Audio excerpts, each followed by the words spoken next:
जल्दबाजी नहीं।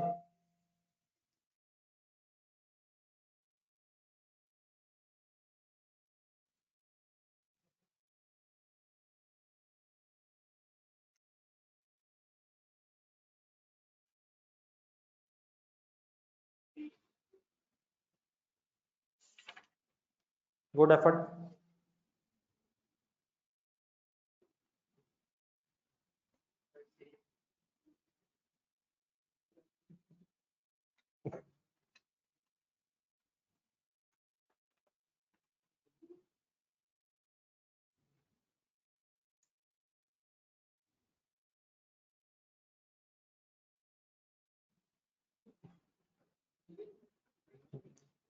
Debit balance है मिस्टर दानियल, और डेबिट बैलेंस का मतलब क्रेडिट्स ज्यादा है। डेबिट ज्यादा है, क्रेडिट ज्यादा है। ए से क्या हुआ है? डेबिट ज्यादा हुआ है। तो इससे सस्पेंस अकाउंट 500 आएगा तो सही, लेकिन क्रेडिट्स में आएगा। बी में क्रेडिट्स कम, सॉरी ज्यादा है, तो क्रेडिट्स ज्यादा है, इससे 500 डेबिट कॉलम में आ सकता है। लेकिन पहले नेक्स्ट करें। सी से यहाँ क्रेडिट्स कम होने की वजह से सस्पेंस अकाउंट क्रेडिट्स में ही आएगा, सी में। और डी में सस्पेंस अकाउंट आएगा ही नहीं, तो ऑप्शन बी है। बी है, सी है? बी क्यों है?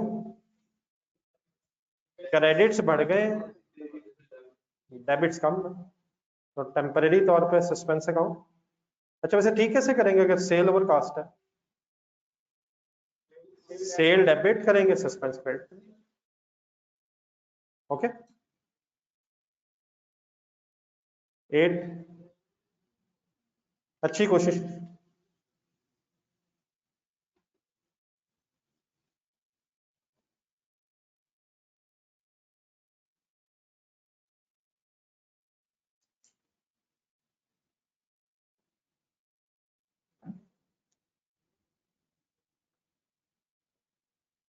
असूलन तो सस्पेंस अकाउंट इनसे बनता ही नहीं है, लेकिन किसी एक से क्यों बनेगा, जरूरत पड़े तो बताओ।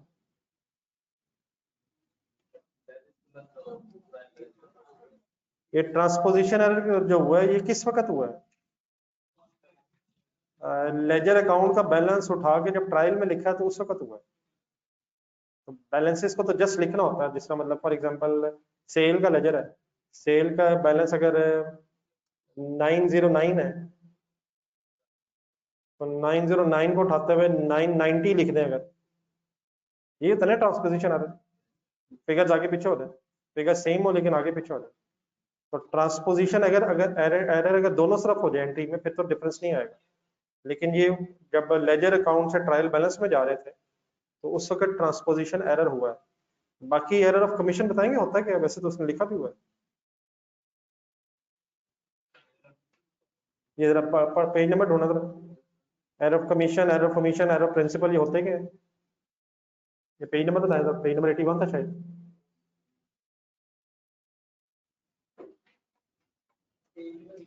81 ही है, शुक्र। क्या होता है एरर ऑफ कमीशन?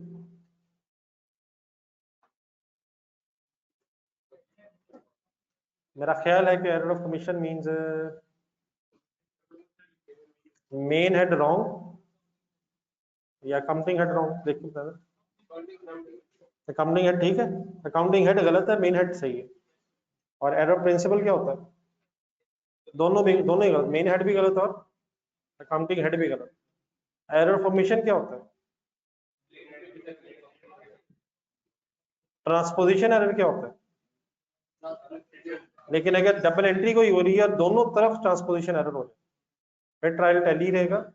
अगर किसी एक तरफ रह जाए, ट्रांसपोजिशन एरर किसी एक तरफ हो जाए, तो फिर ट्रायल आउट होकर सस्पेंस अकाउंट बन जाएगा।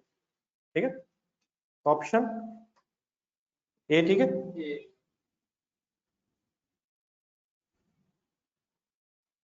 10 में एक वर्किंग है, करनी चाहिए मेरे ख्याल में।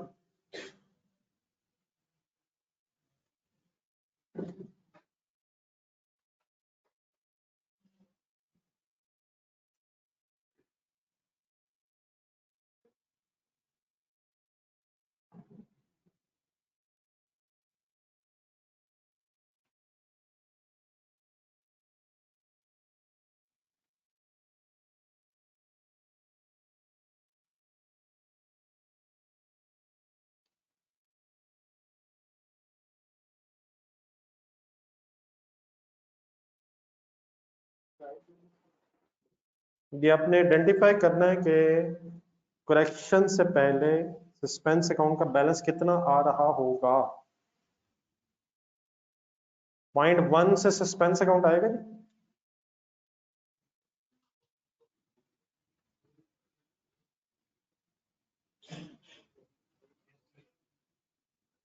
किस तरफ?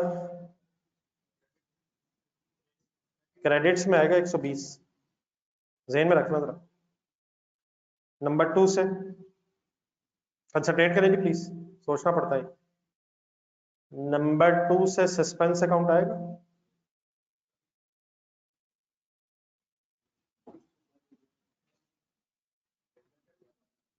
ज्यादा डेबिट हो गया, कम डेबिट हो गया?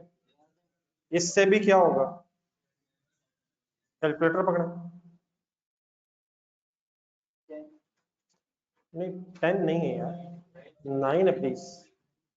120 +9 या -9?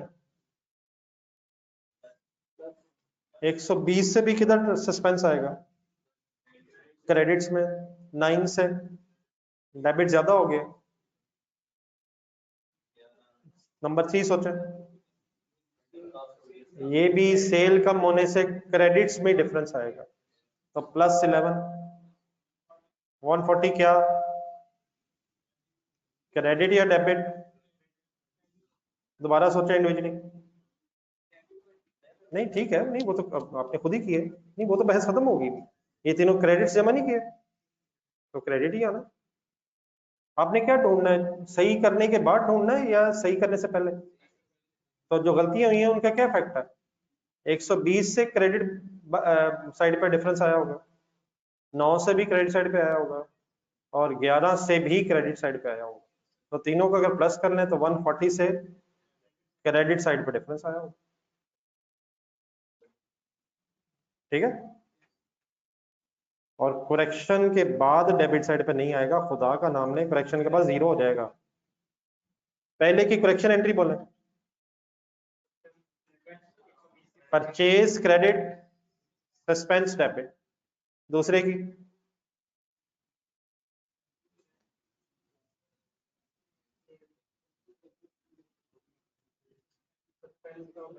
Sajjad credit suspense debit. ऐसे ही सज्जाद ही क्रेडिट होना है यार, सज्जाद ने, यकीन माने सज्जाद ने क्रेडिट होना है। कोई और नाम बता दें आप अगर सज्जाद अच्छा नहीं लग रहा। सज्जाद अकाउंट ही डेबिट हुआ ना, पेबल कह लें, payable to Sajjad credit suspense debit. तीसरे की entry sale credit suspense debit. ये कौन सी एंट्रीज बोली है अब हमने? करेक्शंस। तीनों में सस्पेंस अकाउंट डेबिट हो रहा है, तो इन करेक्शंस के बाद सस्पेंस अकाउंट का कितना बैलेंस रह जाएगा? 0। तो आपसे कौन सा पूछ रहा है? करेक्शन से पहले पूछ रहा है। डन है प्लीज? चलिए अब इसी तरह के अब 2-3 और आने हैं, अब सही होने चाहिए। ट्राई करें 11।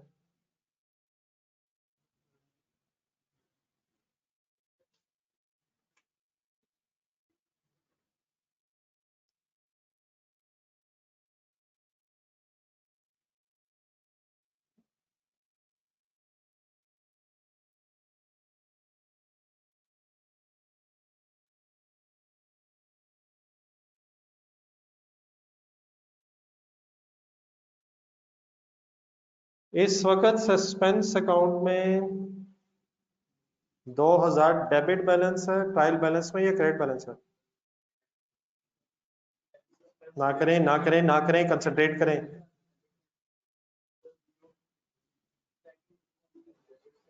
ठीक है, पढ़ लिया आपने सही।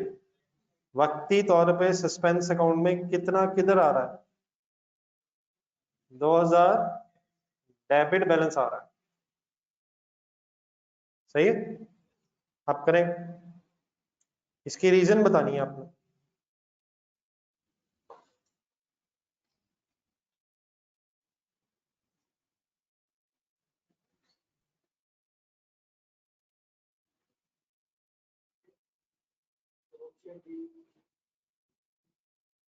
Good effort.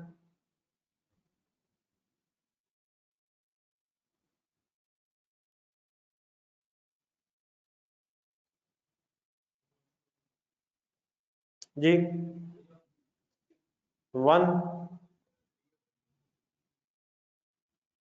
ए में क्या मसला? हाँ जी, परचेज डे बुक, एक परचेज डे बुक किसे कहते हैं? यहाँ क्रेडिट परचेज ही रिकॉर्ड होती है, यहाँ से डबल एंट्री बाद में होती है। तो परचेज डेबिट, क्रेडिटर्स क्रेडिट, ये ट्रायल बैलेंस में डिफरेंस नहीं है। ये purchase day book trial balance के अंदर नहीं आती, ट्रायल बैलेंस में परचेजेस और पेएबल के लेजर्स आते हैं। तो ये लेजर्स का नाम नहीं है। परचेज डे बुक उस किताब को कहते हैं जो क्रेडिट परचेजेस को रिकॉर्ड करने के लिए होती है, जो एग्जम्प्ट है पीआरसी में। ये परचेज डे बुक का पता है किसी को? सेल डे बुक किस लिए होती है? ये लेजर्स के नाम नहीं है, ये जस्ट क्रेडिट सेल और क्रेडिट परचेज रिकॉर्ड करने के नाम है। क्रेडिट परचेज डे बुक से फिर डबल एंट्री बाद में होती है। क्या डबल एंट्री होती है? पेएबल क्यों क्रेडिट होता है? क्योंकि होती क्रेडिट परचेज है। और सेल डे बुक से हमेशा एंट्री क्या होती है? रिसीवेबल डेबिट और डेटर्स क्रेडिट। बी में क्या हुआ है? ओमिट हुई है, तो एरर ऑफ ओमिशन से तो सस्पेंस नहीं आएगा। सी में सोच के बताएं क्या हुआ?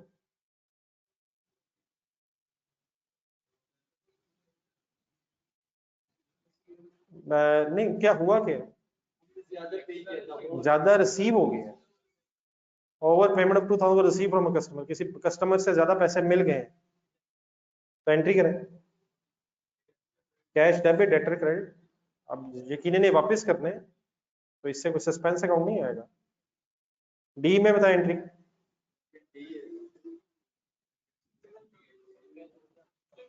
रिसीवेबल 2000 से कम डेबिट हुआ, तो सस्पेंस अकाउंट आ गया। ठीक है डी। 13 करें।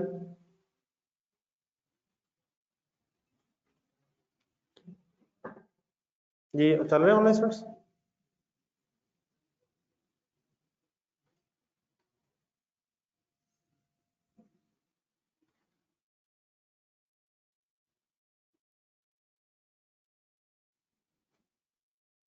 इस तरह बैलेंसेस पहले लिख लिया करें कि सस्पेंस अकाउंट में बैलेंस है कितना और किधर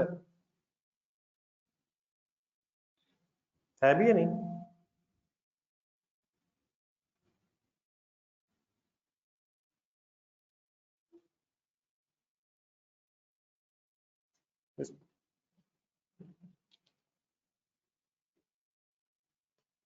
इंश्योरेंस एक्सपेंस ज्यादा डेबिट हो गया या कम? कितना ज्यादा? कैसे ठीक करेंगे? तो आसान ही निकला है। क्या एंट्री करेंगे?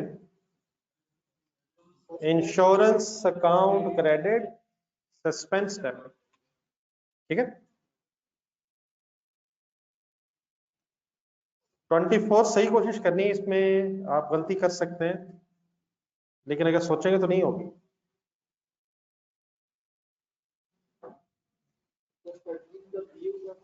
13 का ए नहीं होगा?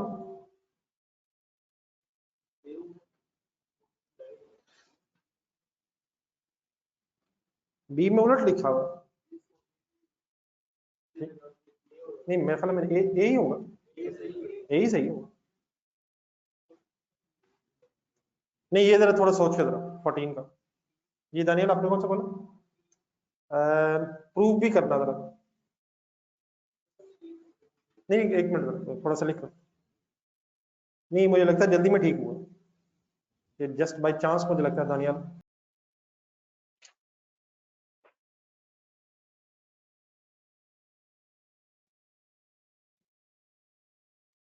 पूछ क्या रहा है? किसका? एरर होने का या एरर के ठीक होने से? एरर के होने से प्रॉफिट पे क्या इफेक्ट हुआ, या एरर के ठीक होने से प्रॉफिट पे क्या इफेक्ट हो?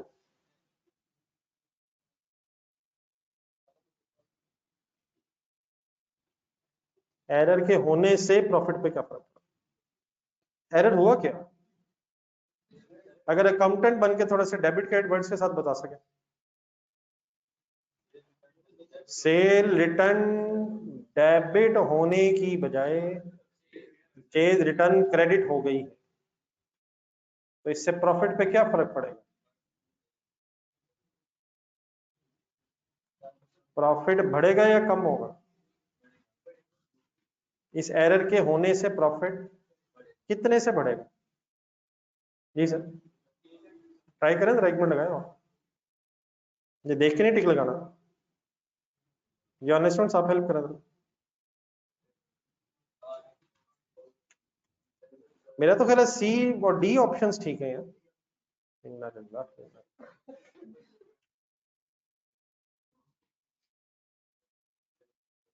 सी डी पहले फाइनल करें, सी डी में से कोई नहीं बनती।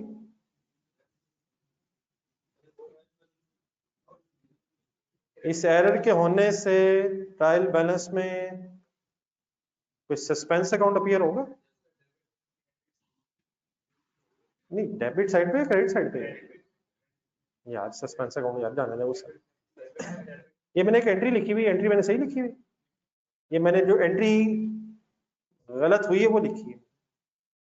परचेज रिटर्न क्रेडिट हो गई है और कस्टमर अकाउंट भी करेक्टली क्रेडिट हो गया। तो फिलहाल क्रेडिट्स ज्यादा है, क्रेडिट्स डेबिट से 800 ज्यादा है। Credits more than debits by 800 है। सी में क्या लिखा हुआ है? सी में क्या गलती है? 400 नहीं 800 है। और डी में क्या है? ये उलट लिखा हुआ है। तो ना सी है ना डी है। ए और बी में अब ढूंढना है।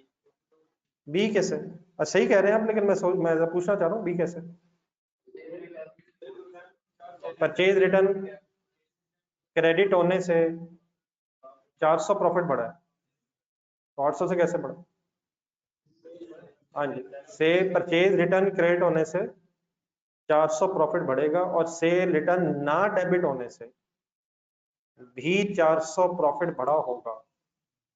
इसकी रेक्टिफाइंग एंट्री बताएं, करेक्शन एंट्री बताएं।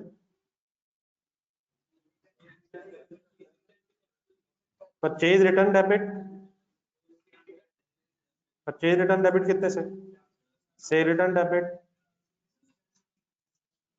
और सस्पेंस अकाउंट क्रेडिट। अब इस रेक्टिफिकेशन से हमारे प्रॉफिट पे क्या इफेक्ट होगा? परचेज रिटर्न डेबिट होने से भी और सेल रिटर्न डेबिट होने से भी प्रॉफिट 400 से डेबिट होगा। ये तो याद नहीं कि नहीं? और प्रॉफिट डेबिट होने से क्या होगा? नहीं, आप सोच सही रहे हैं, अच्छा लग रहा है, दो तीन लोगों ने जो बताया 800 आंसर, लेकिन कैसे? परचेज रिटर्न ओवर स्टेट हो गई है और सेल रिटर्न अंडर स्टेट हुई, एरर बता रहा हूं। परचेज रिटर्न ओवर स्टेट हो गई है और सेल रिटर्न अंडर स्टेट होने से प्रॉफिट 800 से टोटल बढ़ जाएगा। ये लिख लें थोड़ा सा, purchase return overstated and cell return understated. Cell return understated कैसे?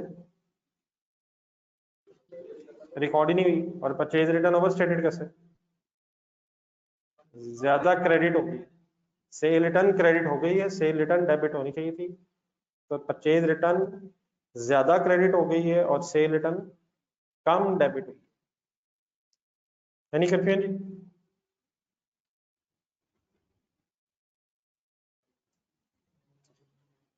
35 करें।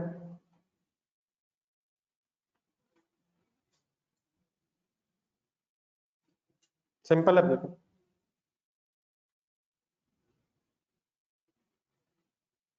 ये रेक्टिफिकेशन के बाद प्रॉफिट कम हो जाएगा। रेक्टिफिकेशन के बाद प्रॉफिट 800 से कम होकर ठीक हो जाएगा।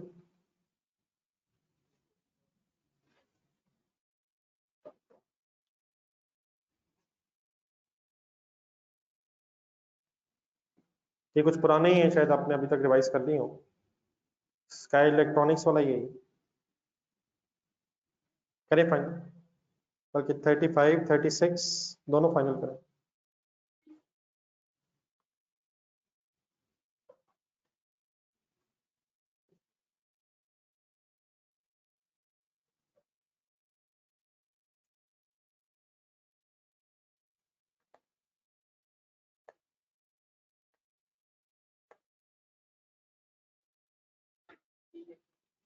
बी ठीक है जी, दो एंट्रीज होंगी।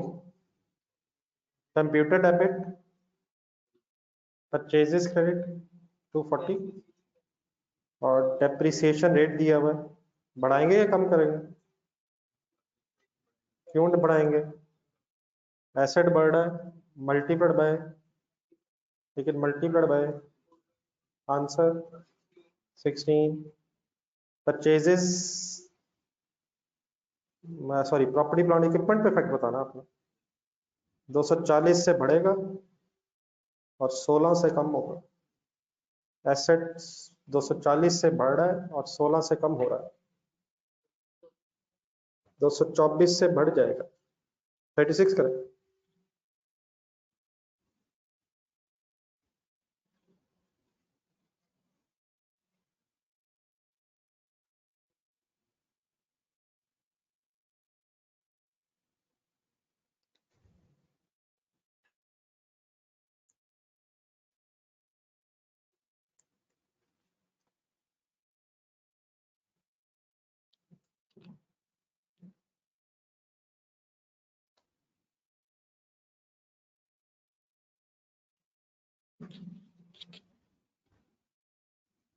जी ऑनलाइन स्टूडेंट्स 36।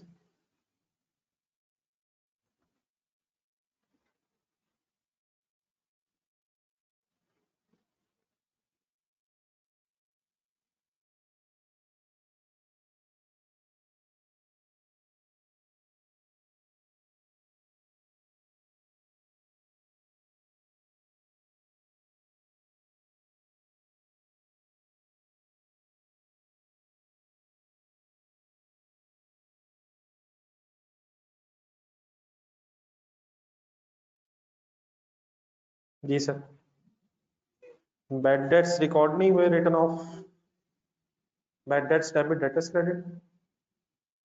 एक अमाउंट राइट ऑफ के बाद रिकवर हुई है और ट्रेड रिसीवर्स में क्रेडिट हो गई है। आ जाएगा कुछ दिन में। और फिर अलाउंस के क्रेडिट भी दिया हुआ है। डेटर्स के कम ज्यादा होने से अलाउंस पे इफेक्ट आएगा। अगर डेटर्स ज्यादा होंगे तो अलाउंस ज्यादा होगा, डेटर्स बढ़ेंगे तो 5% अमाउंट ज्यादा हो जाएगी। डेटर्स कम होंगे तो जिस तरह एसेट्स फिक्स्ड एसेट बढ़ेंगे तो डिप्रिसिएशन बढ़ेगी, उसी तरह डेटर बढ़ेगा तो रेट मल्टीप्लाई होकर अलाउंस की अमाउंट बढ़ जाएगी। ठीक है प्लीज। 1,80,000 की एंट्री बतानी क्या है और 96,000 था क्या? बैड डेट्स रिकवर हुए थे और बैड डेट्स में क्रेडिट होने चाहिए थे, डेटर में क्रेडिट हो गए, तो रेक्टिफाइंग एंट्री करनी है अपने, debtor debit bad debts credit. और नेट ऑफ करके डेटर्स कम हो रहे हैं, इसलिए कितने से कम हो रहे हैं नेट ऑफ करेंगे?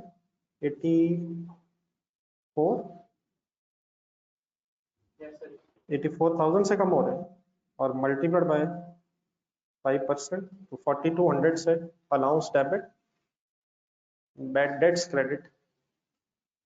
लेकिन आपने प्रॉफिट पे इफेक्ट लेना है। क्या इफेक्ट होगा प्रॉफिट पे? गिवन प्रॉफिट है 8 लाख, बैड डेट्स डेबिट होने से प्रॉफिट डेबिट हो जाएगा।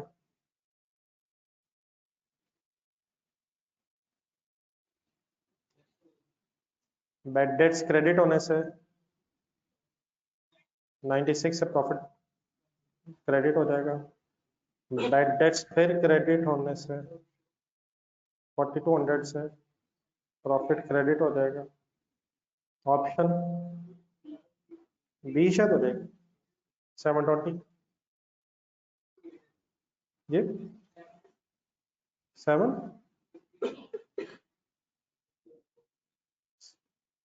720 200 नहीं, चेक कर लें कैलकुलेटर।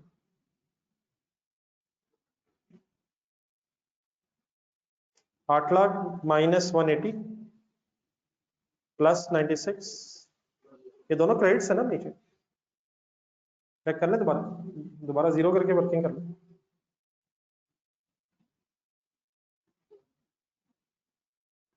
दोबारा कर लें हैं। 758 आ रहा, तो 758 कर देते हैं।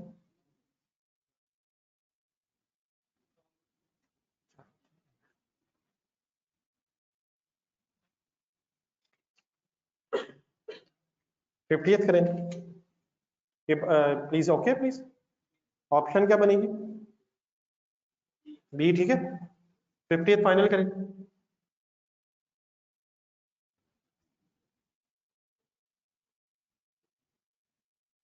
पेज 81 82 दोबारा देखें। करेक्ट अकाउंट्स, करेक्ट अमाउंट्स 6 थे पहले पेज पे जिनसे ट्रायल आउट नहीं होता। करेक्ट अकाउंट्स हो, करेक्ट अमाउंट्स हो, लेकिन इनकरेक्ट साइड्स हो, मतलब इसका क्या वैसे? डेबिट क्रेडिट हो गया, क्रेडिट डेबिट हो गया, अमाउंट भी ठीक है, लेजर्स भी ठीक है, लेकिन साइडें उलट हो गई। तो कौन सा एरर है ये? Option D. Okay please. कल के होमवर्क सर आ जाए, कल होमवर्क दिए थे 2 दिन।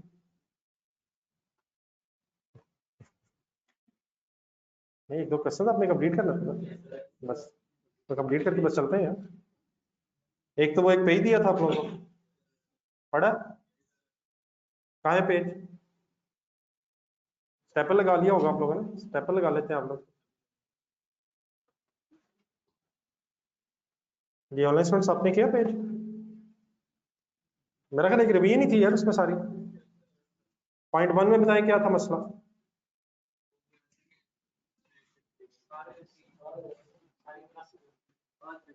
तो उसकी बात में क्या गलती थी? सारे एसेट जरूरी नहीं है, सिर्फ एसेट जिस क्लास से बिलोंग करता है उस क्लास के सारे एसेट्स पर वैल्यू होना चाहिए, ठीक है। सेकंड पॉइंट में क्या इशू था? हाँ जी, ये बहस कल काफी हुई थी आईएएस 8 में, कल या परसों शायद। क्या आईएएस 16 में कॉस्ट मॉडल से रिवैल्यूएशन मॉडल पे जाना पॉलिसी चेंज है?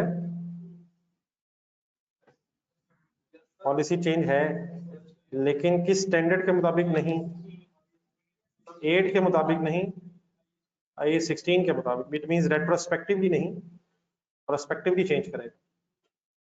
3।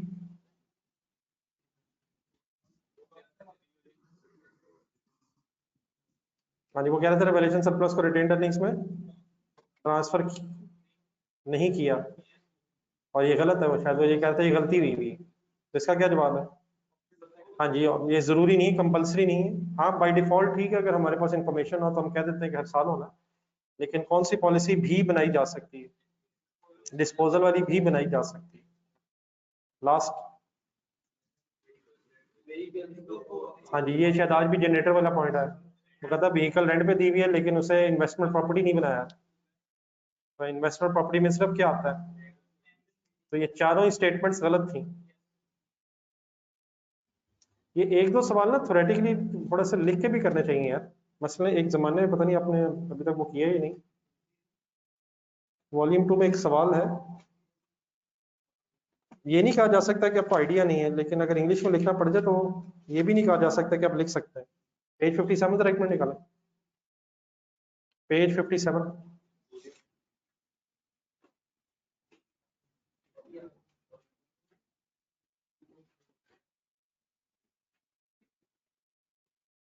इसमें क्वेश्चन नंबर 7 है।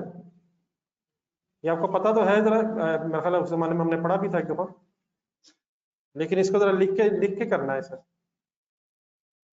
ये कॉर्प एक लिमिटेड है, ये मेरा ख्याल है शायद मैंने रिवीजन प्लान में भी लिखा हो, लेकिन इसको अंग्रेजी में ना पढ़ ले, चाहे पढ़ के अपने वर्ड्स में लिखना। और एक और रख लें चले, वैसे तो जितनी अंग्रेजी लिखना उतना ही कम है, लेकिन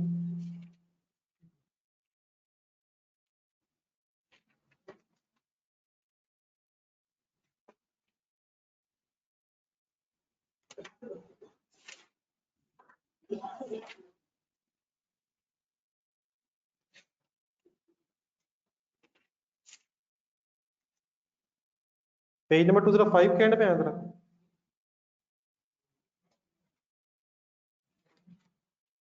पेज नंबर 205, इसका जरा क्वेश्चन नंबर 4 पढ़े।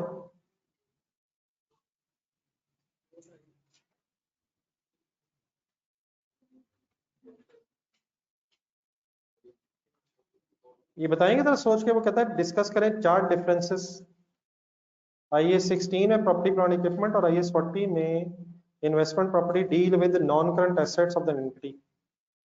बताएंगे कुछ 4 डिफरेंसेस, ट्राई करें। रजिस्टर खोले जरा, लिख के जरा।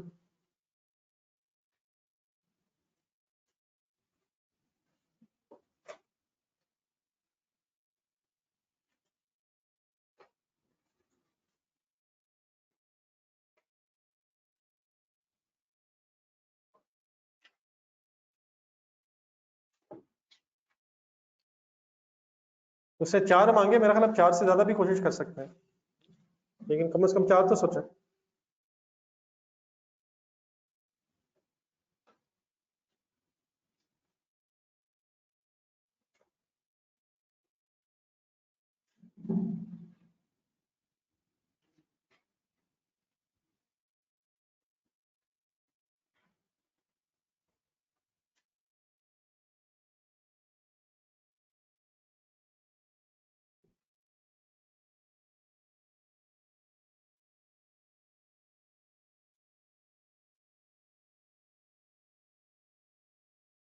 जर्नलिस्ट आप भी ट्राई करें।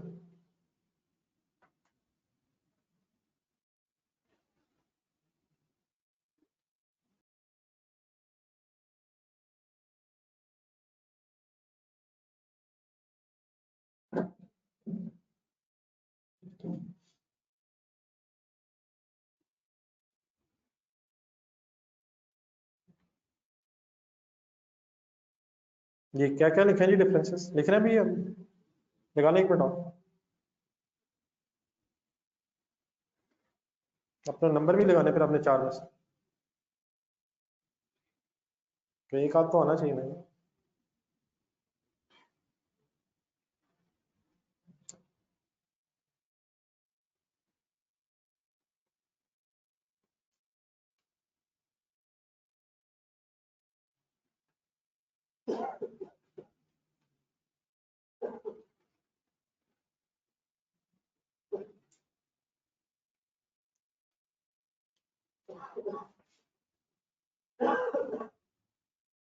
जी सर, पहला डिफरेंस।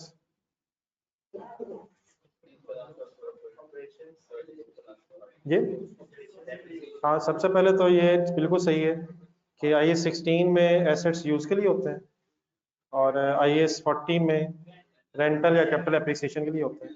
दूसरा, हाँ जी बिल्कुल सही है, अगर IAS 16 में रिवैल्यूएशन मॉडल होगा तो डेप्रिसिएशन चार्ज होगी, और अगर IAS 40 में रिवैल्यूएशन मॉडल है तो डेप्रिसिएशन चार्ज नहीं होगी। और IAS 40 में अगर कोई गेन लॉस आएगा तो प्रॉफिट लॉस में जाएगा, IAS 16 में अगर आएगा तो लॉस प्रॉफिट लॉस में जाएगा, और सरप्लस फिर OCI से इक्विटी में जाएगा। और हाँ जी, डिस्क्लोजर वाला सही है। कॉस्ट मॉडल अगर है IAS 16 में तो फेयर वैल्यू का डिस्क्लोजर ऑप्शनल है, और अगर IAS 40 है तो फेयर वैल्यू का डिस्क्लोजर कंपलसरी है। और हाँ ठीक है, मतलब इसमें लैंड एंड बिल्डिंग है, उसमें पूरी लिस्ट है, ये भी हो सकता है। और ठीक है, मतलब 3-4 लिखे जा सकते हैं। एक ये भी है कि IAS 16 में कॉस्ट और रिवैल्यूएशन मॉडल है, और उसमें cost and fair value model है। ये बारीक सा एक फर्क ये भी है। इसका पेज नंबर 210 निकालें, इसमें डिफरेंसेस लिखे हुए हैं, अपने साथ रखें और 4 में से अपने आप को आई कैप बनकर जरा नंबर दें। हो सकता है अपने को एक्स्ट्रा लिखा हो तो वो ठीक है। 6 नंबर, तो 6 में से जरा आई कैप बन के अपने आप को नंबर दें। हाँ ठीक है, यूज का मकसद डिफरेंट है, यूज है वहां, मकसद यहाँ रेंटल है, कैपिटल एप्रिसिएशन।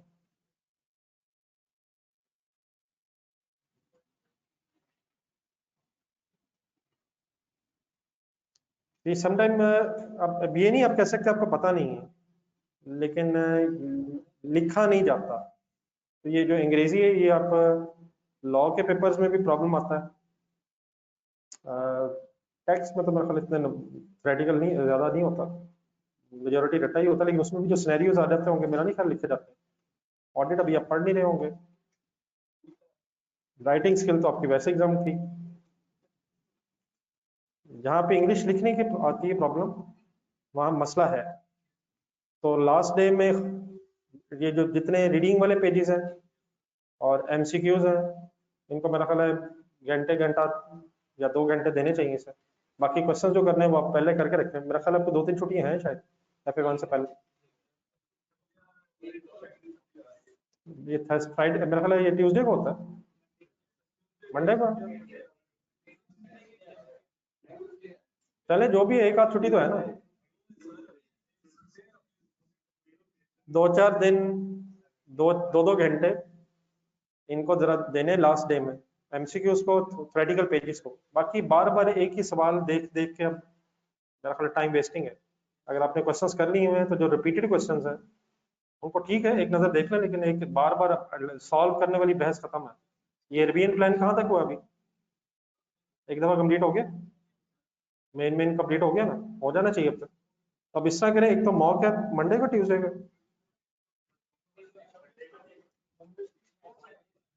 नहीं FA1 का मॉक।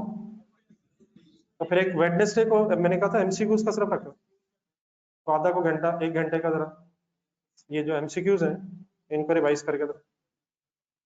एमसीक्यूज की बेस पे एक मंडे को वो मेरे से ले लीजिएगा, मेरे पास है घंटे का तकरीबन, और मंडे को नहीं, मेरा ख्याल है पता नहीं वो कौन सा होगा मेरे साथ जो आपने दिला। नहीं वो तो लगे होंगे, पता नहीं कहाँ कहाँ हो जा रहा होगा। जो हमारा डिसाइड हुआ था कि लास्ट वीक में शायद दें आप, एक मंडे को अपना दे दें और वेडनेसडे को दे दें मॉक इसका, सिर्फ एमसीक्यूज के हवाले से, ताकि उसकी भी जरा प्रैक्टिस हो जाए। ठीक है, बाकी एग्जाम में सोचना पड़ना है, अपनी बेस्ट एफर्ट करेंगे तो जाके कोई इंशाल्लाह पासिंग मार्क्स आ सकते हैं, हिम्मत करनी पड़ती है। ठीक है, फिर अगर जरूरत पड़ी तो इंशाल्लाह कोई इसकी मॉक की कोई डिस्कशन टाइप भी रख लेंगे। ठीक है, तो मंडे को मॉक का टाइम तो बता दिया होगा, और वेडनेसडे को जो ये भी सुबह 9 बजे रख लेते हैं। फिर बाकी देख लीजिएगा जिस दिन आपको, जिस वक्त आपको टाइम मिलता है।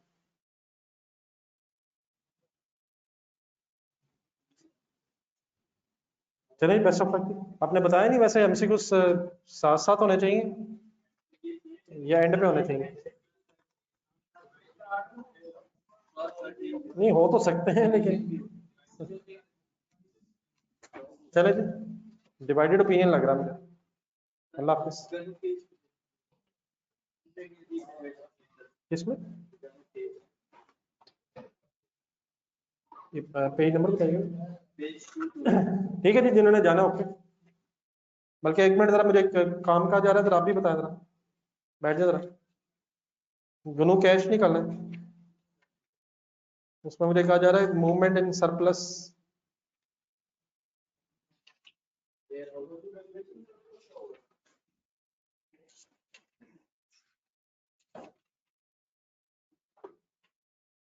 जी नाल्टर का क्या बना है? जरा 2 मिनट ठहर जाए, जरा कर लेंगे, बात पूरी कर लेंगे, रह गया थोड़ा। जी मूवमेंट ऑफ सरप्लस।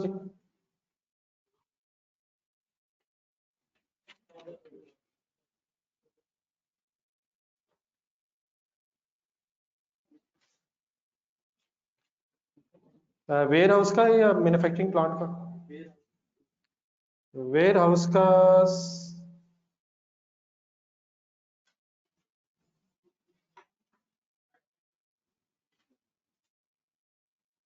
मेरे ख्याल टाइपिंग एरर हुआ शायद। सरप्लस कितना आया था जी वेयर हाउस का? 52 पॉइंट।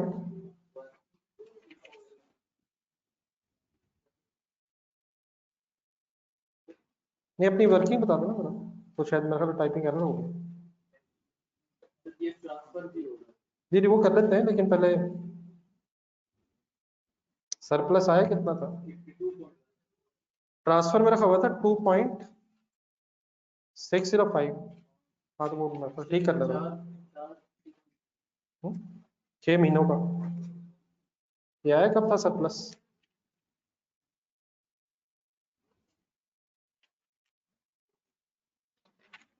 ये देखिए किधर वर्किंग है, मेरे पास फिगर्स नहीं इसमें।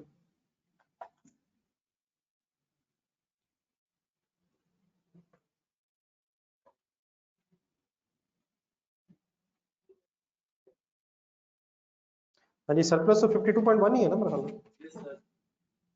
और उसमें से सरप्लस आया किस दिन था?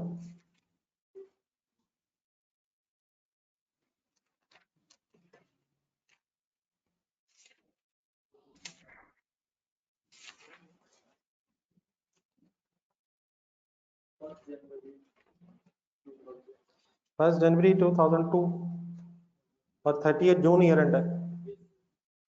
तो 30 जून अगर ईयर एंड है तो 6 महीने का ट्रांसफर होना ना, ठीक है ना, 6 महीने बनेंगे। नहीं वो तो मेरे ख्याल इससे पहले हो गया ना।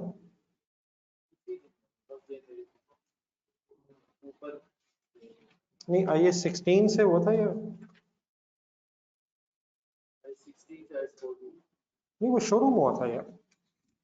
वेयर हाउस तो मेरा ख्याल है वो तो शोरूम हुआ था।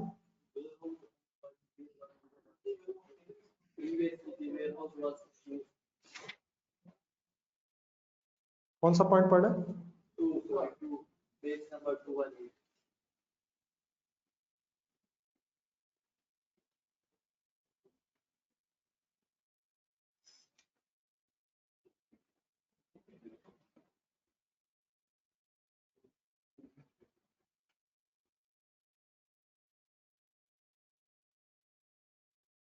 तो ये वो IS16 से IS40 में जा रहा है ना। तो IS16 के मुताबिक रिवॉल्यूशन हुई, तो IS16 के मुताबिक रिवॉल्यूशन हुई तो 52.1 सरप्लस आया। और उसके बाद फिर ये जो सरप्लस है ये तो IS16 के मुताबिक क्योंकि आया था तो इसने IS16 के मुताबिक ही ट्रांसफर होना। ये नहीं होगा, ये तो अब जो पिछले 2-3 क्वेश्चंस में मैं भी बोल देता हूँ ना, मुझे ढूंढिएगा। डिस्टिल में भी ऐसे ही हुआ है। जब सरप्लस आता है IS16 के मुताबिक तो वो IS16 के एंगल से फर्दर ट्रांसफर होता है एसेट, क्योंकि इन्वेस्टमेंट प्रॉपर्टी बन गया इसलिए उसकी फिर डेप्रिसिएशन है। ठीक, नहीं नहीं ये एक सेकंड जरा, वेयर हाउस की वो मेरे पास, एक मिनट मैं आता हूँ जरा।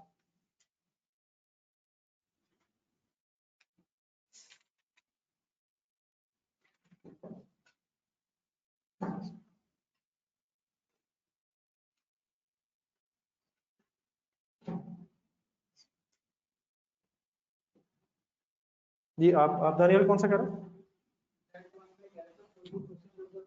नहीं आप थर्ड पॉइंट कह रहे हैं, सेकंड कह रहे हैं?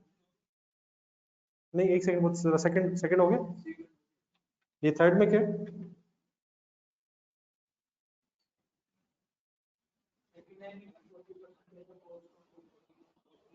हाँ जी, ये इसका मतलब ये था ना कि डेप्रिसिएशन जो है वो सिर्फ 60% पे चार्ज होगा।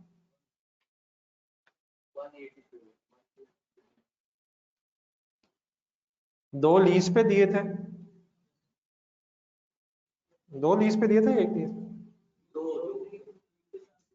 एक अपने लिए था ना, तो 300 था ना, तो 300 ज़रब 60%, 160 डेप्रिशिएट होगा। नहीं वो तो आपकी बात ठीक है, लेकिन जो शोरूम्स इन्वेस्टमेंट प्रॉपर्टी हैं वो तो फेयर वैल्यू पे है, तो उनकी तो डेप्रिसिएशन की बहस ही नहीं है। उनकी चाहे लैंड हो या बिल्डिंग हो वो तो डेप्रिशिएट नहीं ना हो। जो एक वेयर हाउस यूज हो, एक शोरूम यूज हो रहा है, उसकी जब डेप्रिसिएशन आप चार्ज करेंगे तो 60% सिर्फ डेप्रिशिएट होगा। ठीक है, दो शोरूम्स तो वैसे ही कहाँ है, और इन्वेस्टमेंट प्रॉपर्टी के लिए फेयर वैल्यू मॉडल है। ये कह रहे हैं कुछ और कह रहे हैं दानियाल? कोई और बात हो रही है? क्लियर हो गया? ये और कुछ? नाल्टर ढूंढे नहीं, नाल्टर का मैंने एक आपके साथ आंसर भी शेयर किया था, नहीं मिला टाइम?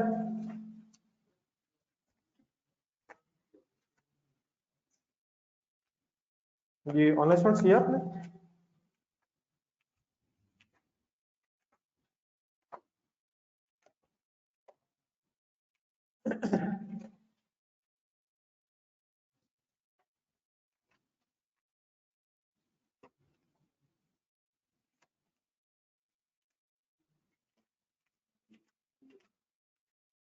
ये क्वेश्चन का पेज बताइएगा, निकालेगा 91।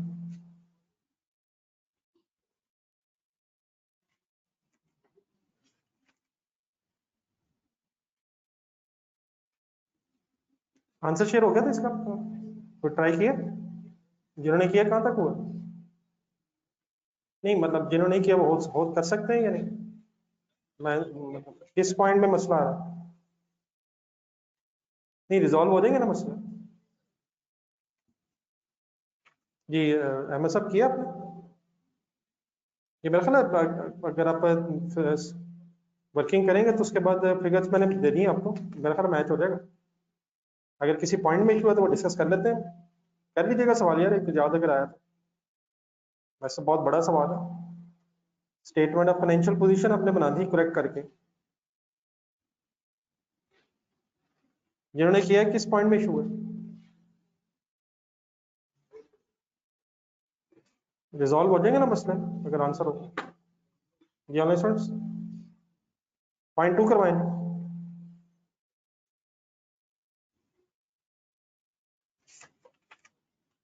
पेज नंबर 91, एक से एक दो पॉइंट सुन ले जरा।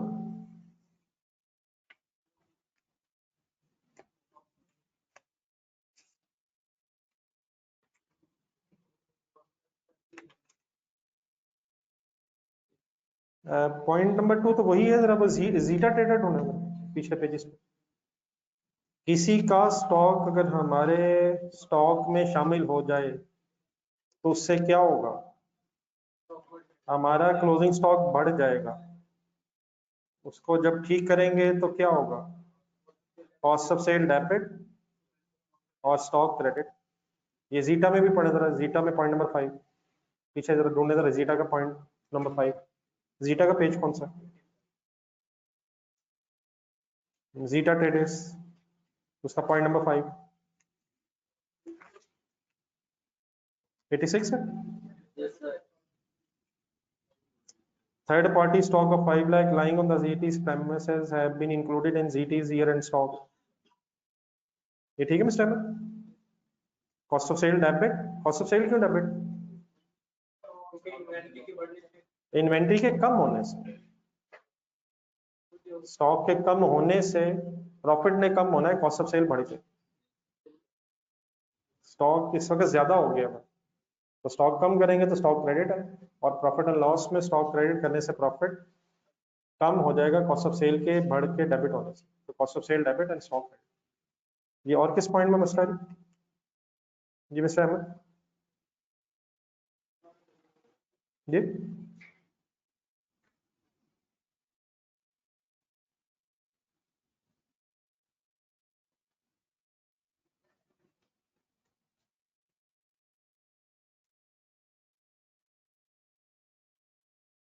जरा एक सेकंड के लिए सोचा जाए, जरा 8-10 सवाल अगर ढूंढे जाए पूरे पूरे अपने सिलेबस में से, जिनसे सारी चीजें अगर रिवाइज हो सकती हो, जरा ढूंढे जरा वॉल्यूम 1।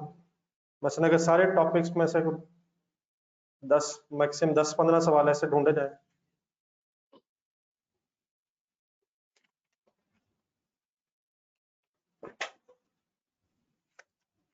मसलन अभी जो डिस्पोजल है इसमें, लेकिन डिस्पोजल अभी जिस तरह की हमारी है मेरे ख्याल एक हफ्ता पूरा भी डिस्पोजल पे लगाना चाहिए।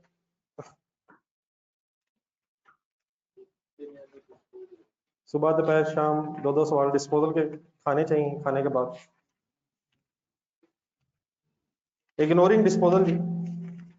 अब रिवैल्यूएशन के जो सवाल हमने किए थे जो चैप्टर के अंदर है, मेरे ख्याल में उनको तो अपने बार बार कर लिया हुआ है।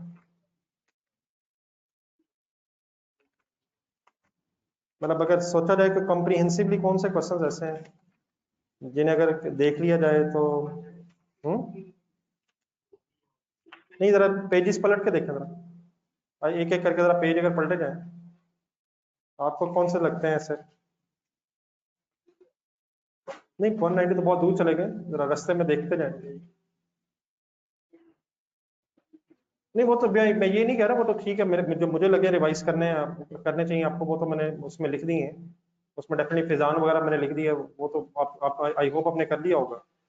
मतलब मैं शायद अब इस एंगल से कहने लगा हूँ जिन्हें सॉल्व करना चाहिए, बड़े बड़े ऐसे सवाल जिन्हें शायद एक दफा अगर सॉल्व कर लिया जाए, या कम से कम सॉल्व वाले को दोबारा देख लिया जाए, क्योंकि हो सकता है आपने सॉल्व भी कर ली है, तो उनमें तकरीबन सारे कॉन्सेप्ट आ जाए। मैं इस एंगल से कह रहा हूँ। आपने भी रिवाइज कर ली है, मेरे ख्याल आपको भी कुछ आइडिया हो गया होगा। एक पेज नंबर 35 पे क्वेश्चन था, ये मैंने उसमें रिवीजन प्लान में लिखा था, ये को खुद मंगा लिया इसके साथ। ये मेरे ख्याल में रिवीजन प्लान में लिखा था मैंने, ये इसमें कुछ एसिड की कॉस्ट मुझे फिगर्स ऐड होनी है, कुछ लेस होनी है, इसमें भी डिस्पोजल है। तो ये अच्छा सवाल है, मतलब अच्छा सवाल इन सेंस के, मतलब इस वक्त अब आप कर सकते हैं। और एक एक पेज पलटे जरा, statement of changes in equity के चैप्टर के अंदर अब जो सवाल है, मेरा ख्याल आफ्टर ऑल द बहस सब इनकी तो जरूरत नहीं है। इन छोटे छोटे क्वेश्चंस का तो मकसद ये था कि हमारा जरा ज़हन खुल जाए। बोरिंग कॉस्ट के चैप्टर के अंदर बहरहाल ये जो कमिंग वीक बहरहाल आएगा, उसमें एक दफा दोबारा वो सारा रिवीजन प्लान जरा देख लीजिएगा, टिक लगा लीजिएगा कि वो सारी चीजें हो गई हैं नहीं। लेकिन इस चैप्टर के अंदर तो कोई ऐसा है।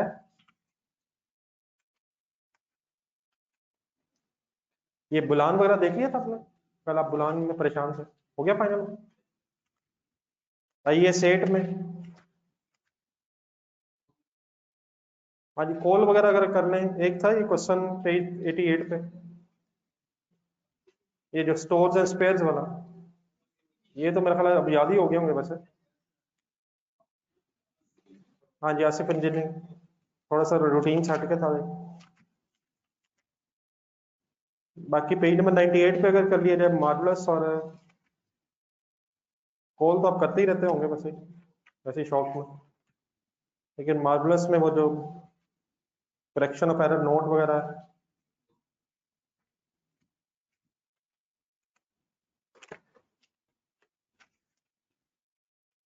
टसुकी ये वाला अगर ये कर लिया जाए तो मेरा ख्याल बार बार टसुकी है इसमें, चेंज इन एस्टीमेट वाला।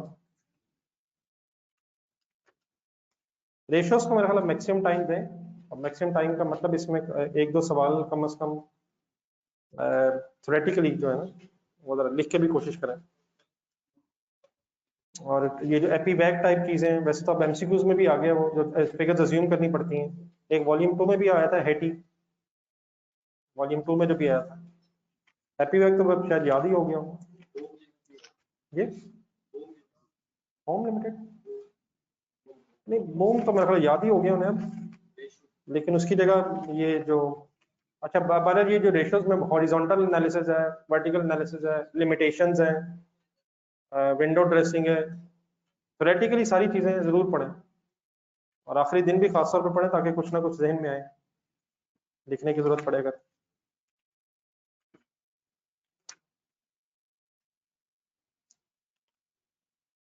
154 वाला मेरे ख्याल अब लिखना चाहिए, कंबर, बूम की बजाय, बूम तो इतनी दफा देख लिया मेरे ख्याल, अब उसको देखते ही याद आ जाता होना। ये कंबर में थी, इसमें भी रीजंस, ये कमर लिमिटेड जो है, नहीं इसमें मतलब जो रीजंस है, तो रैंडमली कोई ऐसा सवाल रीजंस का लिखा जाए ना जो पहले नजर से बार बार ना गुजरा हो, वरना जो चीजें बार बार नजर से गुजरी हुई हैं वो तो वैसे ही शायद वैसे ही जेहन में होती हैं। मतलब जिस तरह मैं अभी आपको एक क्वेश्चन लिखवा रहा था, तो रैंडमली एक ऐसा सवाल भी तो लिखना चाहिए ना जो जरा खुद से जरा प्रैक्टिस हो सके। बाकी IS-20 में तो काफी सारे पेजेस हैं जो थ्योरेटिकल हैं।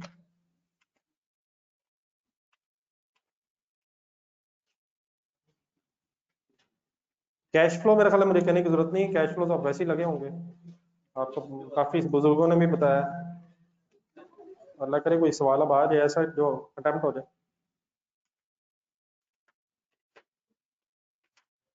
ऑर्चिड अगर मेरा ख्याल देख लिया जाए तो रिवैल्यूएशन तो सारी जजेस वगैरह के एंगल से, डिस्क्लोजर वगैरह के एंगल से अलग अगर सवाल देखा जाए, पेज 198 पे जो ऑक्टागोन है, इसमें सारी जो बोरिंग कॉस्ट है काफी हद तक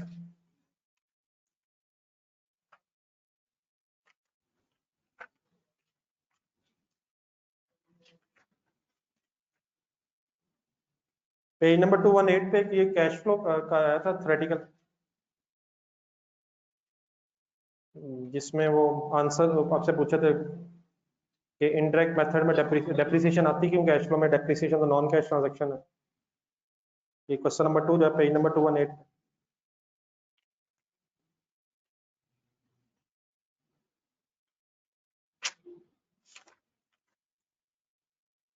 ये पेज नंबर 227 पे लियाकत का क्या किया?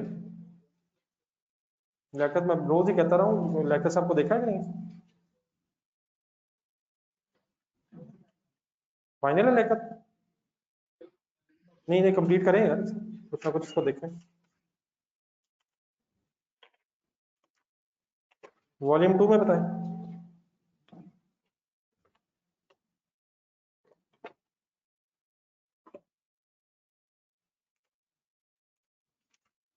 रिवर्सल ऑफ इम्पेयरमेंट लॉस, ये जो 7, पेज नंबर 7, 8, 9,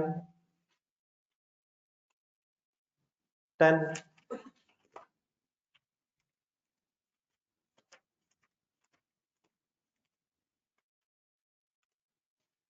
कैपिटल मेंटेनेंस को जरूर कोई आधा घंटा पौना घंटा जरूर दीजिएगा, जिस तरह हमने क्लास में दिया था एमसीक्यूज के साथ, तो 4-5 नंबर तक अल्लाह करे कवर हो जाए। ये कैपिटल मेंटेनेंस वाला जो चैप्टर था,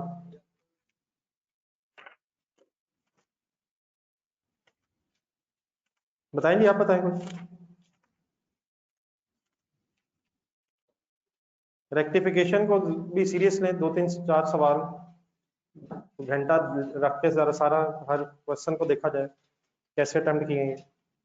अभी तक देखे थे वैसे, दोबारा एक टाइम निकलना चाहिए इसके लिए। ईपीएस का जो मेरा ख्याल है वो एंड में जाके पीयर लिमिटेड, एक क्वेश्चन उस दिन भी आपने अटेम्प्ट किया था मेरे कहने पे। ये पेज नंबर 121 एलजीएम, ये कर लिया था उसे 121 वाला, ये डिस्क्लोजर बनाना था जिसमें एलजीएम जो क्वेश्चन नंबर 8 है शायद, ये हो गया था।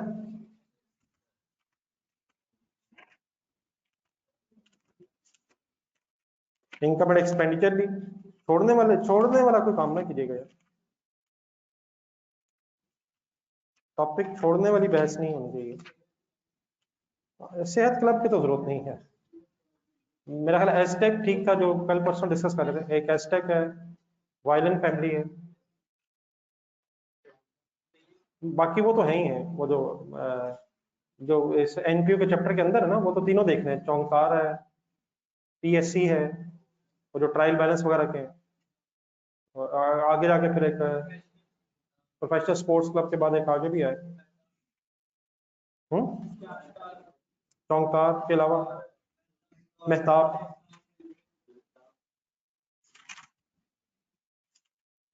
बाकी ये जो क्वेश्चन है बनियर है, मेसोपोटामिया, इनमें से कोई एक आध क्वेश्चन जरा 100% जरा अटेम्प्ट करें। कर लिया वैसे कोई लिख के? गलतियां होती हैं, गलतियों की टेंशन नहीं है, लेकिन अपनी तरफ से प्रैक्टिस करें जरा सही।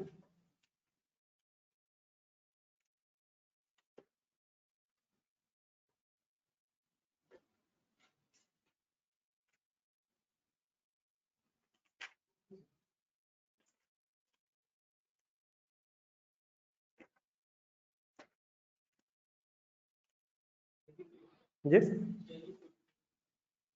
जैली तो ये रेक्टिफिकेशन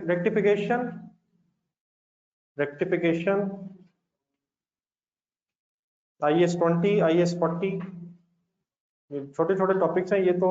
रेक्टिफिकेशन को जरूर टाइम दें, कैपिटल मेंटेनेंस को टाइम दें, एनपीयू को टाइम दें। एनपीयू को भी इस वक्त इस दफा दिल नहीं मान रहा किसी का। NPU, rectification, capital maintenance, MCQs, reversal of impairment, ये आखिरी दिन के लिए जरा सारी ये चीजें रखें। जो लास्ट 2 दिन होंगे मेरे को, उसमें क्वेश्चन सॉल्व करने की जरूरत नहीं है। क्वेश्चन जो सॉल्व करने अगर कोई करना हो एक आध, तो नेक्स्ट वीक में करना है।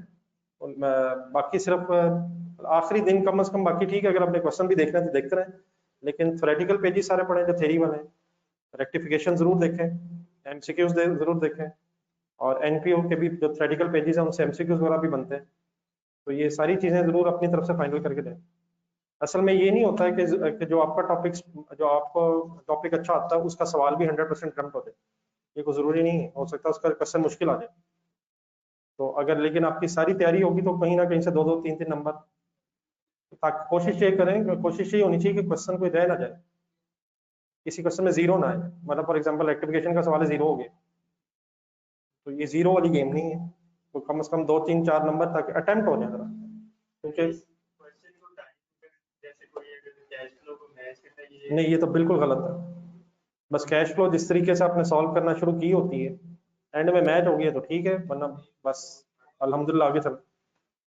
वो तो आपके सामने ही है, कोई कैलकुलेशन एरर हो जाए, कोई लेजर में फिगर लिखते ऊपर नीचे हो जाए, ये जरूरी नहीं कि आपकी कोई गलती की वजह से ही वो मैच गलत हुई है, वो कोई जीरो कम हो जाए, कोई जीरो ज्यादा हो जाए, तो वो नहीं, आप एग्जाम में नहीं ढूंढ सकते कि क्या गलती हुई है, और अगर ढूंढ भी लेंगे तो वो बहुत टाइम लग जाएगा।